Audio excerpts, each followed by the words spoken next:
Teremos agora a palavra do engenheiro Cássio Taniguchi, superintendente da região metropolitana da Grande Florianópolis.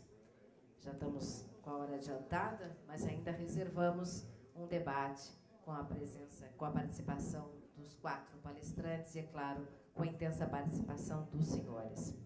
Cássio Taniguchi, diretor-presidente da Urbanização de Curitiba S.A., presidente do Instituto de Pesquisa e Planejamento de Curitiba, secretário de Estado do Planejamento e Coordenação Geral do Paraná, acumulando como secretário de Estado da Indústria e Comércio, também do estado vizinho, prefeito eleito de Curitiba de 97 a 2000 e prefeito reeleito de 2000 a 2004, consultor sênior da UNITAR, Instituição das Nações Unidas para o Treinamento de Autoridades Locais, deputado federal pelo Paraná, secretário de Estado do Desenvolvimento Urbano e Meio Ambiente do Distrito Federal, novamente secretário de Estado do Planejamento e Coordenação Geral e atualmente, então, superintendente de Desenvolvimento da região metropolitana de Florianópolis. Com a palavra, então, Cássio Taniguchi.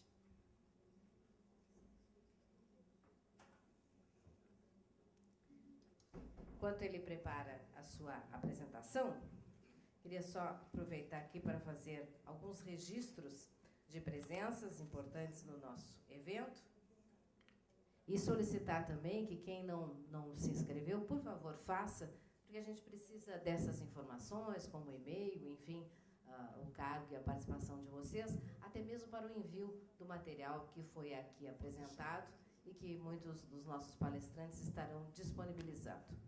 Eu gostaria, então, de registrar a presença do vereador Neri Osvaldo Amaral, vereador da Câmara de São José, e também do Dr. Clóvis Esquil, procurador-geral do município de São José. Tudo ok? Tudo bem. Cássio Taniguchi. Muito obrigado. Olha, eu estava pensando que nessa apresentação ia só falar, mas tendo em vista a apresentação, tanto do Paulo quanto do nosso colega que está elaborando o plano diretor aqui de São José, na questão principalmente em relação aos 4D, né? É uma preocupação muito grande. Eu fiz essa palestra, acho que há 2 semanas atrás, com umas coisas um pouco antigas que eu tinha à disposição. Eu estou sendo estado a remodelar essa apresentação inteira. Mas são conceitos fundamentais que a gente tem que levar em consideração quando a gente elabora um plano diretor. Claro que a questão demográfica é importante, e aquele crescimento tendencial, por exemplo, de Florianópolis, é o tipo da coisa que a gente não queria que acontecesse, né? O próprio Plamus prevê que a ideia seria mudar a tendência de crescimento. Tinha até um filósofo francês que dizia que tendência não é destino. Então, se a tendência não é boa, vamos mudar. E é esse o objetivo do Plamus e também que eu vou apresentar rapidamente para vocês aqui. Isso aqui é uma constatação de que a população urbana está crescendo, a população mundial vai ser urbana, portanto, cada vez mais as cidades vão ter importância, mas, ao mesmo tempo, também com muitos problemas, né? Que é a questão da habitação, educação, questão da segregação, enfim, tudo aquilo que nós estamos cansados de observar na maioria das cidades brasileiras. Aqui, esse é um slide muito significativo quando a gente faz a apresentação de mobilidade, né? Ora, o que acontece efetivamente quando se adota a prioridade ao transporte público? Acho que esse é o princípio fundamental que está norteando toda a nossa intervenção aqui. Aqui, se não me engano, na Malásia, não sei onde, foi implantado o BRT, enquanto o pessoal está parado, o BRT vai andando. Espero que isso aconteça rapidamente na Via Expressa e na ponte daqui a algum tempo, né? Aí o pessoal vai começar a pensar em deixar o carro em casa. E aqui, evidente, é o maior número das pessoas. Não adianta querer planejar uma cidade para o automóvel. Isso aí é absolutamente inviável. Haja visto o que aconteceu, por exemplo, mesmo em Los Angeles, que foi criado essencialmente para o automóvel, hoje estão partindo para metrô, para BRT, e isso acontece também na maioria das cidades do mundo, inclusive no Brasil. Brasília, por exemplo, está implantando 3 grandes eixos de BRT, além de ter o metrô, que infelizmente funciona pendularmente, e com a condição mais ou menos parecida com Florianópolis. Mais de 50% dos deslocamentos em Brasília são realizados por automóvel. E caso de Florianópolis não fica atrás. E aqui a gente mostra o que aconteceu nesse período em Curitiba, que eu acho muito importante a gente considerar conceitos, não é querer migrar o sistema de Curitiba, nada disso. Né? São características diferentes, a topografia é diferente, as áreas ambientais são muito mais restritivas aqui na região metropolitana de Florianópolis do que em Curitiba. Então, o que estava dentro do conceito básico que deu início às transformações? Bom, principalmente a física, a econômica e a cultural. A gente trabalhou muito em cima do cultural para mobilizar a população para que eles entendessem que havia necessidade de uma transformação muito grande. Logo que cheguei a Curitiba, assim, nos idos 60 e pouco, perguntei para alguns populares, qual é a sua aspiração? Né? O que você gostaria de ver? Que cidade você colocaria como modelo? São Paulo. Disse, mas já saí de São Paulo correndo, porque já não aguentava mais, você me diz que é São Paulo. Ou seja, não havia identidade, né? Não havia autoestima, não havia nada.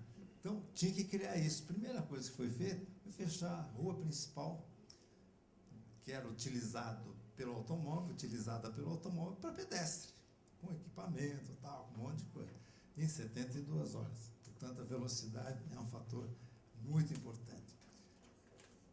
E esse é o conceito que eu queria apresentar para vocês, porque tenho visto em várias das minhas intervenções, palestras que eu fiz ao longo da minha vida, as pessoas não entenderam ainda. O pointer é esse. Esse. Não está dando. Bom, veja, é fundamental juntar dentro de uma mesma conceituação, dentro da mesma diretriz, uso do solo, sistema viário e transporte público. Não dá para pensar separadamente. A hora que pensou separadamente, dá um problema na cidade. Então, por isso que é fundamental definir com muita clareza essas questões. E muitas vezes a gente pergunta para o prefeito, né, para onde é que você quer que a cidade cresça? O que nós vimos aqui em Florianópolis, a cidade cresce em torno das rodovias, né, principalmente BR-101, SC-401, e, enfim, cresceu. Né, lamentavelmente, foi um tipo de ocupação que aconteceu, mas que pode ser revertida, pode ser ajustada. Bom, ao mesmo tempo, isso foi em 70 e poucos, nós tínhamos algumas diretrizes muito importantes na questão de desenvolvimento social, desenvolvimento econômico e, principalmente, meio ambiente. Bom, uma vez definida para onde a cidade tem que crescer, ou seja, qual é a estrutura urbana de crescimento para a cidade ou para a região, a gente começa a pensar também na questão econômica. Né? Para onde é que a cidade vai crescer? Nesse caso ainda estamos no... Para onde é que a cidade vai crescer? Isso aqui é o retrato em 2000, talvez. É importante destacar que todo o planejamento foi feito na década de 70 e... por aí, 70, 80. Né? Bom, e o que aconteceu? Aconteceu exatamente aquilo que estava previsto no plano diretor. Nós queríamos adensar ao longo das vias estruturais, daquelas vias que já existiam dentro da cidade. Né? É claro que a situação aqui é totalmente diferente. A ocupação espinha de peixe não permite utilizar vias paralelas, por exemplo. Né? Aqui não, a gente teve a sorte de encontrar um reticulado já praticamente bem estruturado. Bom, e como é que isso aí aconteceu? Né? Utilizando as vias existentes, com o mínimo de desapropriações, mínimo de intervenção cirúrgica dentro da cidade. Uma das propostas originais para esse sistema era desapropriar a via central. Aí você ia perder casas históricas, toda a memória da cidade, desapropriações fantásticas, né? Até ontem alguém falou, não, vamos demolir a ponte aí que não serve para nada. Disse, gente, não façam isso, pelo amor de Deus, isso é a história da cidade, é a memória da cidade, né? Tem que ser preservado. Então, enfim, cuidado com essas coisas que acontecem. Bom, e ao mesmo tempo, estabelecemos um sistema trinário, aquilo que o Guilherme falou, que nós queremos que aconteça aqui, na sua cidade, São José, é exatamente uma coisa muito parecida com isso. Como naturalmente modificações, eu acho que o sistema de transporte no meio é interessante, até porque te permite fazer com que os prédios, né, o adensamento aconteça com maior intensidade. Olha, gente, não tem nada melhor do que cidade compacta. Uma cidade compacta é aquela cidade que economiza até 35% de energia que as outras cidades distribuídas gastam. Então, não tem que adensar, né? Cada vez mais eu me convenço de que cidades têm que ter uma densidade tal que permita acontecer as coisas que são fundamentais em qualquer cidade, pontos de encontro, bares, restaurante, teatro, cinema, enfim, tudo aquilo que faz a vida circular, faz a vida acontecer. Ao mesmo tempo, essa aqui foi o exemplo da Rua 15 fechada, um velho armazém, um paiol de munições, sei lá o que era aquilo, foi transformado num teatro. Então, a parte cultural é fundamental. E aqui mesmo, São José, que teve um tipo de ocupação pioneira, tem o setor histórico, não é isso? E tem que ser preservado. Tem que ser. E se não tiver a condição de adensar, porque tem prédios históricos, faz o solo criado. Né? Quer dizer, transfere o direito de construir daquelas áreas históricas para outros setores, mediante pagamento de outorga. Então, isso é uma questão que permite recuperar todo o setor histórico de uma maneira muito simples. Bom, a segunda pergunta que o prefeito tem que fazer é: qual é o negócio da cidade? Não sei, tal, assim, bom, Florianópolis é turismo, tecnologia, não sei, aqui talvez indústria, mas lá também nós não tínhamos uma ideia. Era um capital, funcionário público, uma boa universidade, mas não gera renda. Então, qual é o negócio da cidade? Aí optamos para a tendência. Bom, vamos fazer uma cidade industrial. Naquele tempo, 72, 73, estava bombando esse negócio de cidade industrial, e fizemos. Então, criamos toda a infraestrutura necessária. Olha, esse camarada aqui sou eu, em 73, 74, mais ou menos, cabeludo. Bom, é uma coisa que é uma decisão política, eu diria. Né? Bom, vamos fazer um suporte econômico que dê condições para fazer as transformações que a gente quer. Então faz. Fazer o planejamento, projeta e manda e bala. Bom, depois do transporte, as inovações que foram feitas. Um detalhe importante, nós estamos com 87 quilômetros de vias exclusivas para o transporte, dos quais 20 quilômetros BRT puro, ou seja, ônibus na pista central, totalmente segregado, estações, ITS, enfim, tudo aquilo que o BRT realmente precisa ter. Né? Mas o original foi um sistema bem mais simplificado. Esse é um outro tipo, a linha direta que a gente chama, que vai nos pontos principais de desejo da população. Então, ele tem poucos pontos de parada, daí o nome chamado ligeirinho. E, para dar uma característica à operação de metrô, nós usamos aquilo que se chama estação-tubo, né, que é exatamente a forma das pessoas acessarem uma estação já no nível do ônibus, com a plataforma, pagando na entrada e agilizando tremendamente a entrada e saída de passageiro. Então, é uma solução caseira, simples e com acessibilidade. E aqui mostro rapidamente o que aconteceu ao longo desse contexto. Veja, para implantar 87 quilômetros, nós levamos uns 20 e poucos anos. Né? Não pense que esses 97 vão acontecer, não. Então, calma aí, vai demorar um pouquinho. Mas foram acontecendo. Né?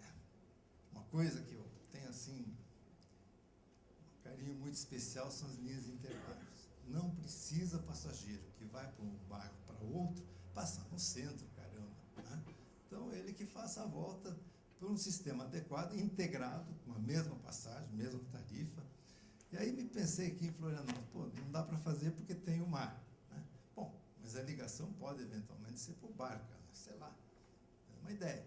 Né? Quer dizer, faz as interligações circulares que não precisem passar pelo centro, utilizando outros modos de transporte. Então, é uma ideia que está aí, surgiu ontem à noite na minha insônia, mas de qualquer maneira, vocês já estão me causando insônia. Enfim, aqui é a evolução, depois a inserção lá para a região metropolitana, e hoje o sistema de transporte vai para a região metropolitana, tem uma integração física tarifária, uma coisa fantástica que o atual prefeito parece que está querendo acabar, mas tudo bem, faz parte do processo, né? Bom, então isso aqui é o sistema atual, como é que funciona basicamente as estações e terminais de integração. Bom, e aqui para frente é propaganda, mas de qualquer maneira é importante preservar a natureza, a questão do lixo, por exemplo, há muito tempo, desde 80 e pouco, a gente faz a separação do lixo em casa, faz toda a parte de reciclagem, toda a parte de lixo perigoso, lixo tóxico é separado também em usinas especiais e assim por diante. Né? A questão das áreas verdes, não sei se aqui tem pedreira, mas nós somos fanáticos de pedreira, porque dá para fazer coisas maravilhosas. Né?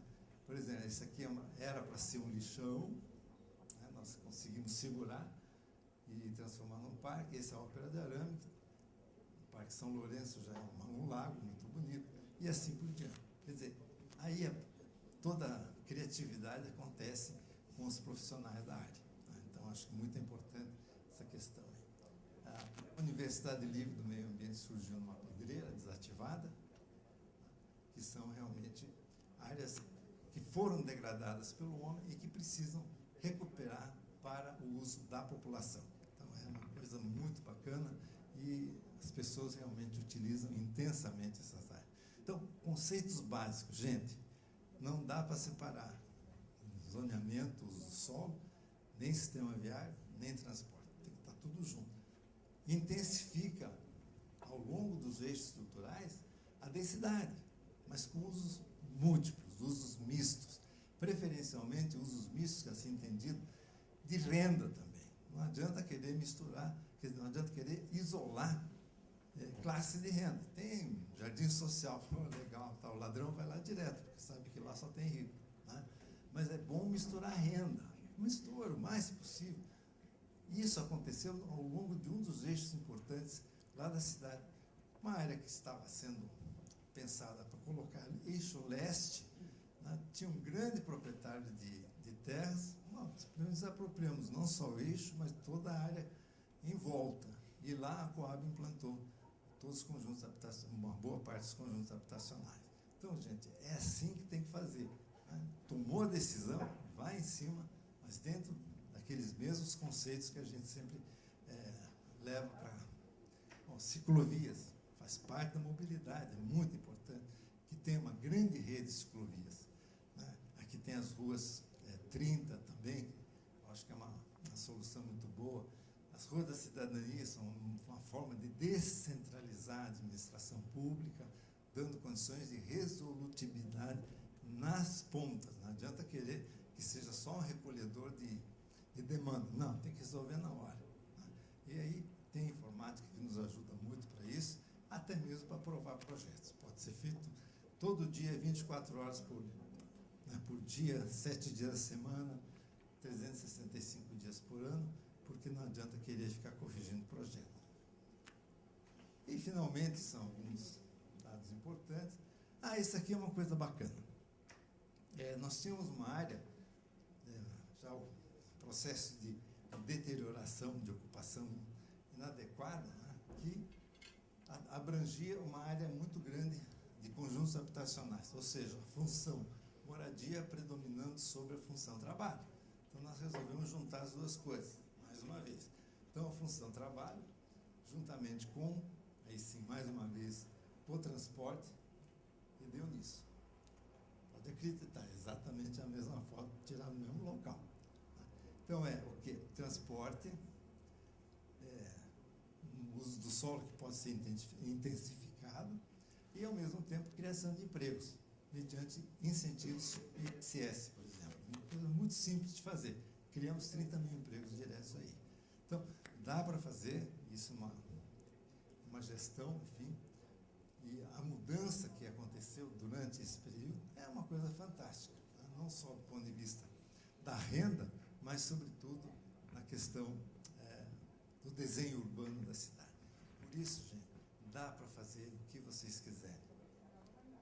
Só, por favor, pega só esses conceitos fundamentais, e faça acontecer, porque tenho certeza que toda a população vai se sentir muito feliz.